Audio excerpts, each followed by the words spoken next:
नमस्कार प्यारे बच्चों, हमारे विद्यालय के online YouTube channel SVM live classes में आप सभी का स्वागत है। आपको कक्षा 10 के सामाजिक का वीडियो मिल गया होगा और एक कक्षा 12 की ज्योग्राफी का वीडियो मिल गया होगा।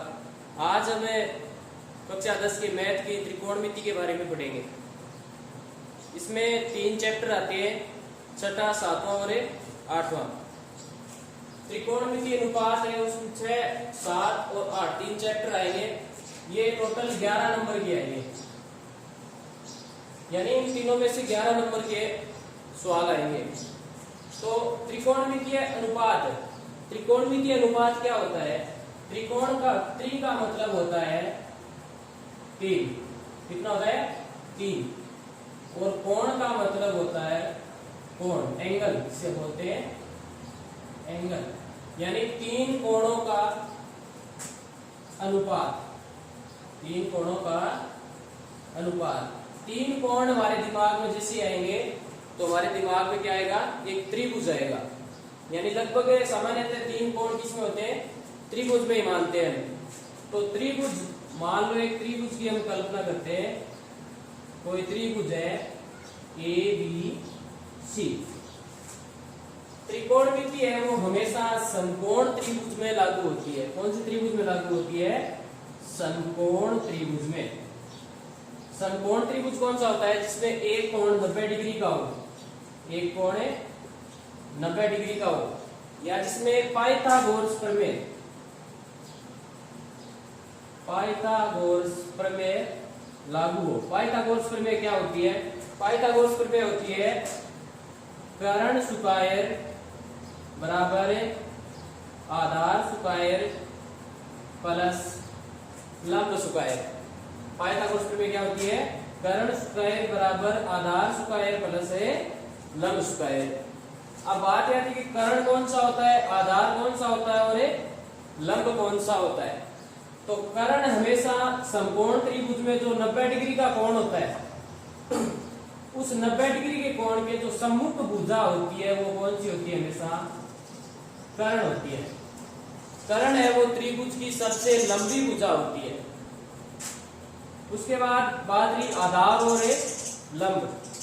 तो 90 डिग्री से जो संलग्न जो दो भुजाएं होती है वो दोनों भुजाएं लंब और आधार होती है। जरूरी नहीं जो ये भुजा है ये लंब हो, ये आधार भी हो सकती है,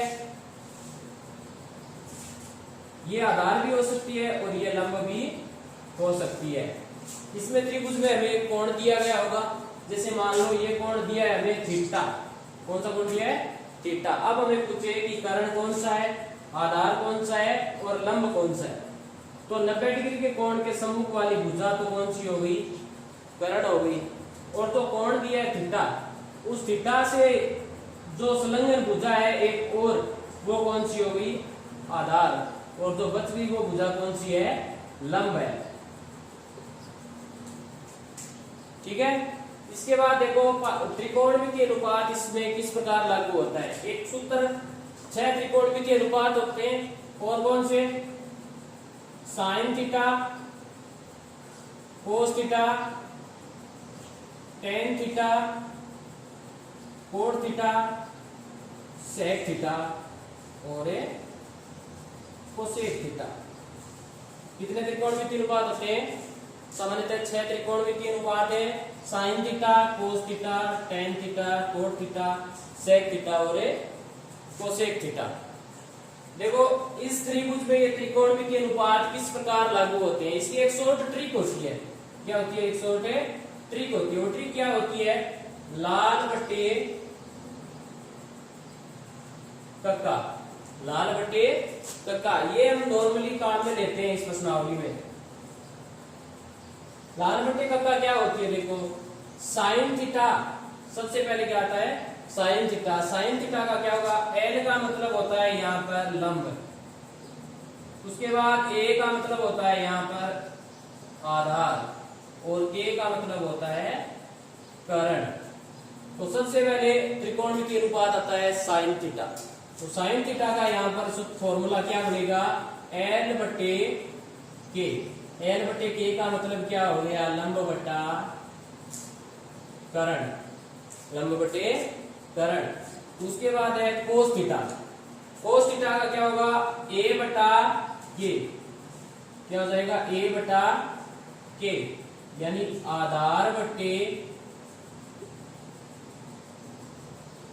कर्ण, आधार बटे कर्ण। उसके बाद आएगा टेन थीटा, क्या आएगा टेन थीटा। टेन थीटा का क्या होगा, एल बटे ए, एल बटे ए, यानी लंब बटे आधार।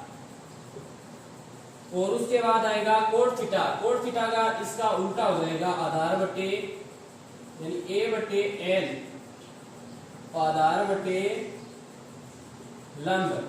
और सेक थीटा है उसका उल्टा हो जाएगा के बटे ए, यानी कर्ण बटे आधार। और कोसेक थीटा का हो जाएगा के बटे एल, यानी कर्ण बटे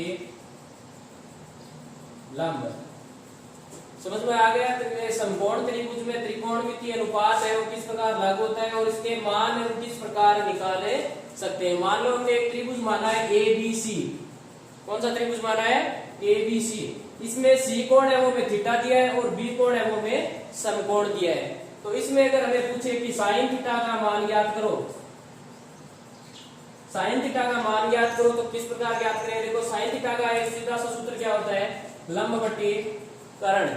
तो मैंने आपको बताया कि जो थीटा के साथ जो संलग्न भुजाएं होती है वो एक तो होती है कर्ण और एक होती है आधार। तो कर्ण हमेशा सबसे बड़ी भुजा होती है और समकोण जो कोण है, समकोण है उसके सम्मुख भुजा होती है। इसके सम्मुख भुजा है वो ए सी है। कर्ण क्या है, ए सी है, और आधार क्या है, बी सी है, और लंब क्या है, ए बी है।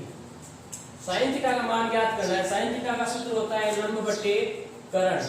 तो क्या हो जाएगा, लंब है यहाँ पर ए बी और कर्ण है यहाँ पर ए सी। इसी प्रकार हम सभी जो त्रिकोणमितीय अनुपात है उनका मान ज्ञात कर सकते हैं। जैसे कोस थीटा है, कोस थीटा का मान किस प्रकार ज्ञात करेंगे। कोस थीटा का सूत्र होता है आधार बटे कर्ण। तो आधार क्या है यहाँ पर बी सी बटे कर्ण क्या है ए सी। इस प्रकार हम ये जो त्रिकोणमितीय अनुपात है इसके मान ज्ञात कर सकते हैं। इसके बाद हम चलो इसके फॉर्मूले पढ़ेंगे।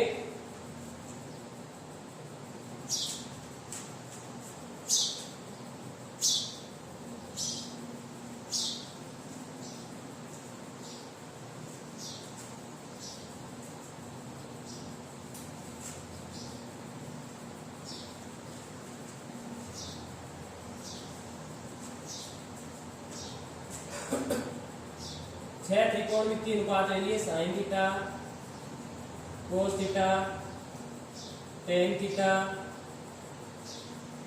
कोट थीटा, सेक थीटा और कोसेक थीटा।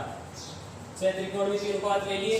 इसमें समकोण त्रिभुज में किस प्रकार वैल्यू निकालते हैं वो हमने पढ़ लिया। इसके बाद देखो इसके फॉर्मूले किस प्रकार बनते हैं। देखो इसमें ये छह जो त्रिकोणमितीय अनुपात है इनका आपस में संबंध होता है एक दूसरे से। पहला सबसे नॉर्मल संबंध क्या होता है कि इसमें जो बाहर वाला है वो बाहर वाले का एकदम उल्टा होता है, जस्ट। यानी साइन थीटा है वो कोसेक थीटा का एकदम उल्टा होगा और कोसेक थीटा है वो साइन थीटा का एकदम उल्टा होगा। उसी प्रकार कोस थीटा है वो सेक थीटा का एकदम उल्टा होगा और सेक थीटा है वो कोसेक थीटा का एकदम उल्टा होगा। इसी प्रकार टेन थीटा है वो कोट थीटा का एकदम उल्टा होगा। उल्टा किस प्रकार होगा, देखो साइन थीटा का सूत्र बनेगा कोसेक थीटा में 1 बटा कोसेक थीटा और कोसेक थीटा का सूत्र बनेगा 1 बटे साइन थीटा।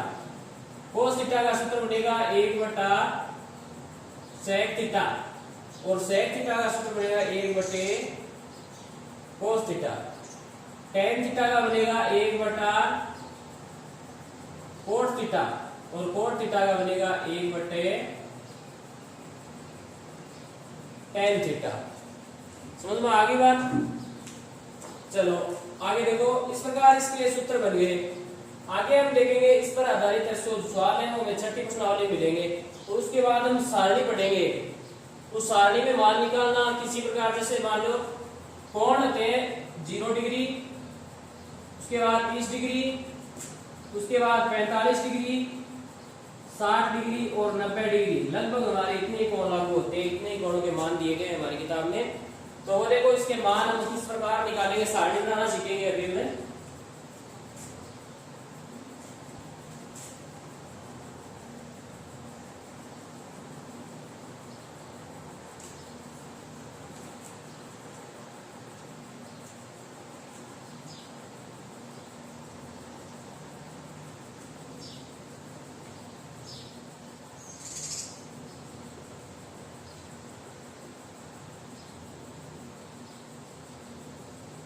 कोण थीटा, सेक थीटा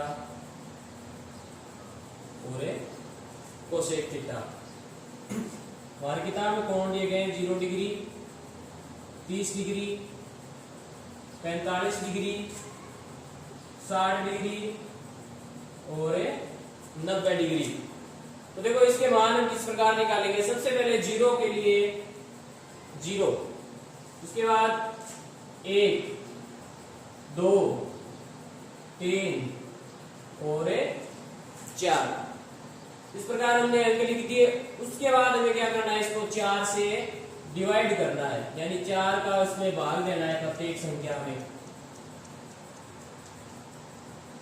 हम 4 का भाग निकाल कर देकर अगर हम इसका अंडर निकालेंगे तो हमें उसका साइन का मान प्राप्त होगा। अंडर किस प्रकार निकालेंगे, देखो प्रत्येक का अंडर करो,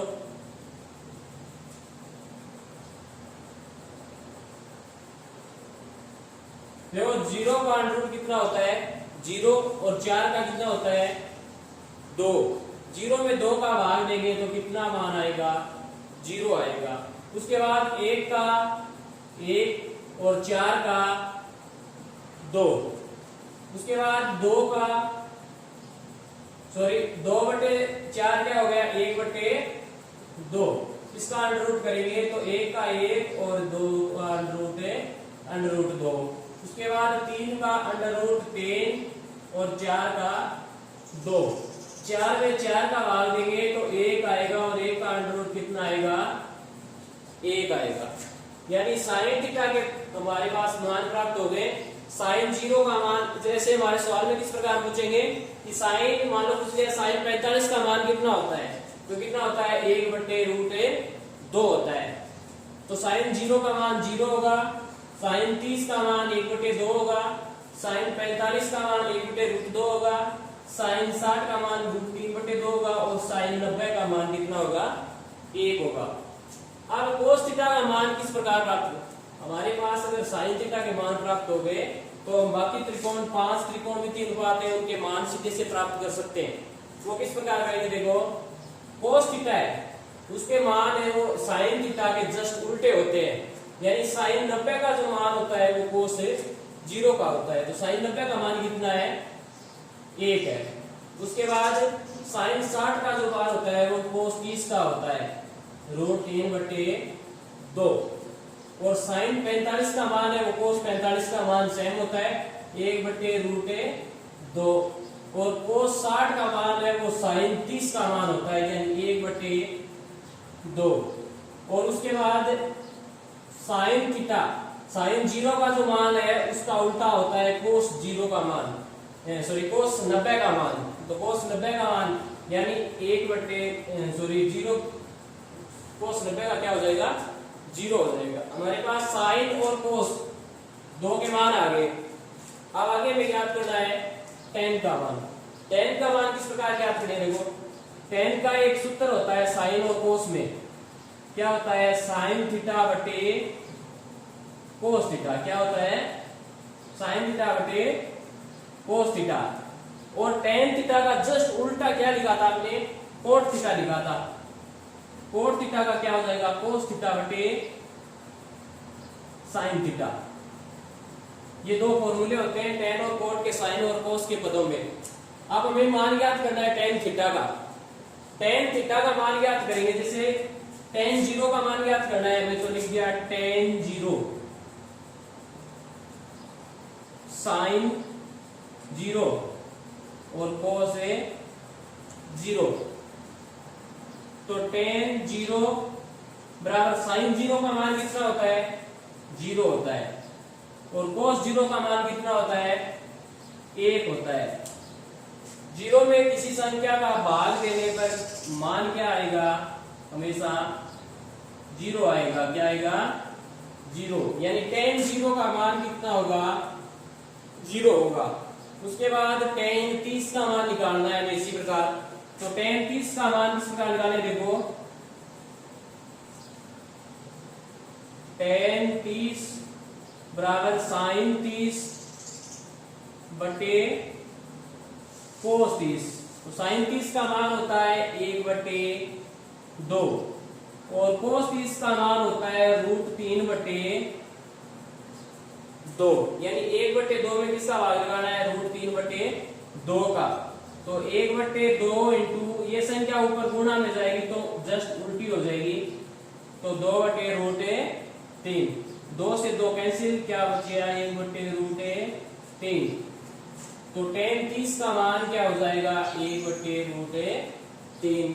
इसी प्रकार tan 45 का मान ज्ञात करना है, यानी 1/√2 में 1/√2 का भाग देना है। कितना आएगा? 1 आएगा। कितना आएगा? 1 आएगा। उसके बाद tan 60 का मान ज्ञात करना है। तो tan 60 का मान ज्ञात करें, √3/2 में 1/2 का भाग देना है, यानी √3/2 में 1/2 का भाग देना है। तो √3/2 इंटू 2/1, 1 से 1 कैंसिल, बच गया √3। अब 1 में भाग देना है 0 का, यानी किसी भी संख्या में 0 का भाग लगाते हैं। किसका भाग लगाते हैं? 0 का। किसी भी संख्या में अगर 0 का भाग लगाते हैं तो उसके उत्तर आएंगे अनंत। क्या आएगा? अनंत। और इसके विपरीत अगर किसी 0 में किसी संख्या का भाग लगाएंगे तो इसका उत्तर आएगा 0। कितना आएगा? 0। ये दोनों चीज ध्यान में रखना। यानी किसी संख्या में अगर 0 का भाग लगाएंगे तो आंसर क्या आएगा? अनंत आएगा। और 0 में अगर किसी संख्या का भाग लगाएंगे तो आंसर क्या आएगा? 0 आएगा। तो हमने यहाँ पर 1 में किसका भाग लगाया? 0। तो आंसर क्या आ गया? अनंत। जिस प्रकार साइन का मान है, कोस का मान एकदम उल्टा लिखा था, उसी प्रकार tan के मान का उल्टा लिखना है हमें कोट के मान में। तो कोट tan 90 का जो मान है वो कोट 0 का मान होगा। कितना है? अनंत। उसके बाद √3, उसके बाद 1, उसके बाद 1/√3 और उसके बाद है 0। कितना आएगा? 0। अब हमारे पास 4 त्रिकोणमितीय अनुपातों के मान आ गए।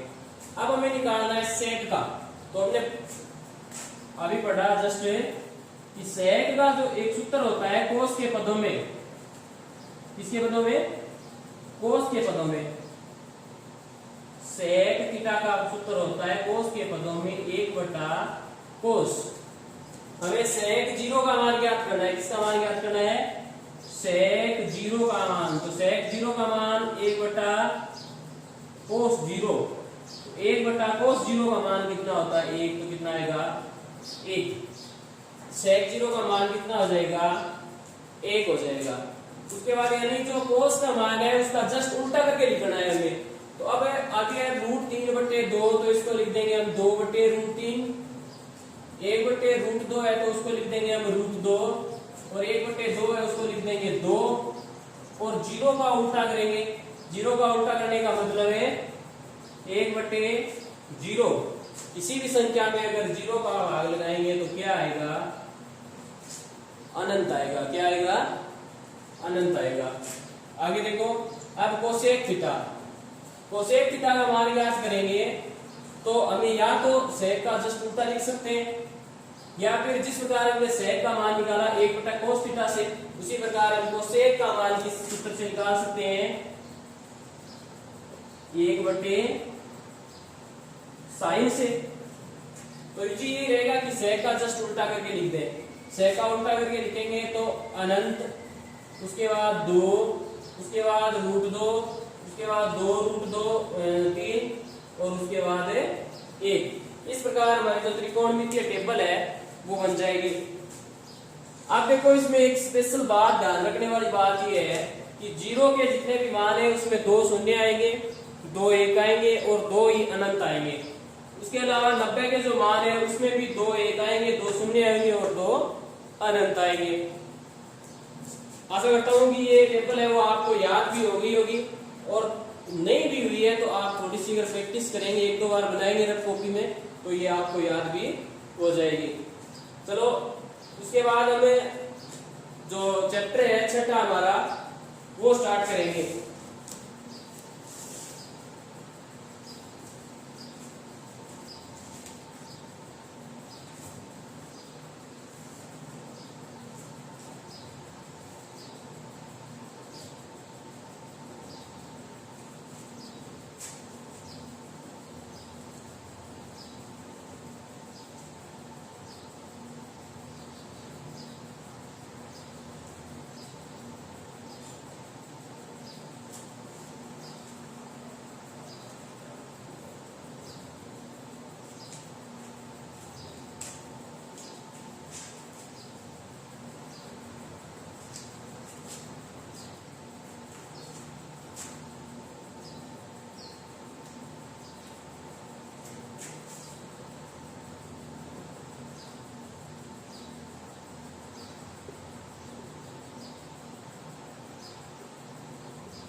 पहला उदाहरण दिया है हमें tan square 60 degree plus 3 cos square 30 degree. इसका मान ज्ञात करना है अभी। तो इसका मान किस प्रकार ज्ञात करेंगे? देखो tan 60 का मान हमें दिया हुआ, tan 60 का मान कितना होता है? tan 60 का मान हम देखो किस प्रकार निकालेंगे, अभी बताया हमने tan 60 का मान निकालना है, यानी sin 60 बटे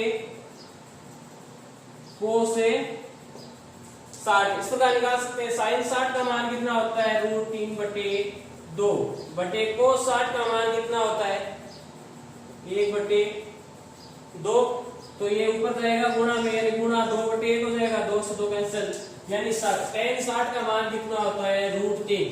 tan का स्क्वायर है, इसके लिए √3 का स्क्वायर प्लस 3 इंटू cos 30 का मान कितना होता है?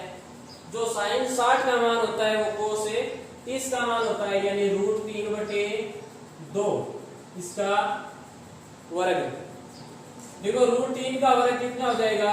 3 प्लस 3 गुणा √3 का वर्ग हो जाएगा 3 और 2 का वर्ग हो जाएगा 4। तो 3 प्लस 3 से 3 को 3 से गुणा करेंगे तो 9 बटे 4, इसका लैस आएगा 4, 12 प्लस 9 बराबर कितना आ जाएगा? 21 बटे 4। तो इसका जो फाइनल आंसर है वो क्या आएगा? 21 बटे 4 आएगा। ठीक है। उसके बाद अगला उदाहरण है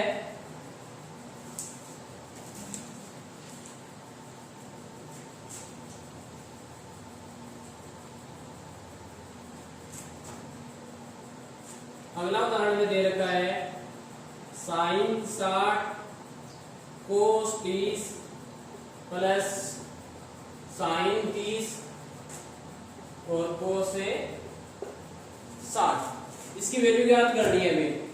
देखो sin 60 का मान कितना होता है? sin 60 का मान होता है √3 बटे 2 और cos 30 का मान, sin 60 का मान हो जाएगा √3 बटे 2 और cos 30 का भी मान कितना आएगा? √3 बटे 2 प्लस sin 30 का मान हो जाएगा 1 बटे 2 इंटू cos 60 का मान कितना हो जाएगा? 1 बटे 2।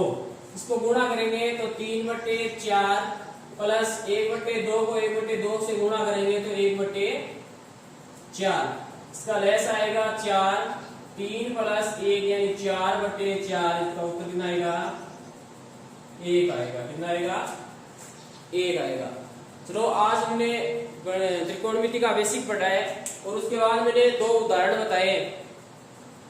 उम्मीद करता हूं कि आप ये उदाहरण और बेसिक है वो आपको कंप्लीटली समझ में आ गया होगा।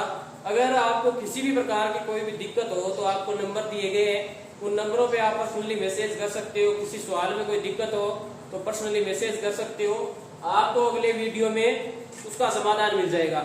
Thank you very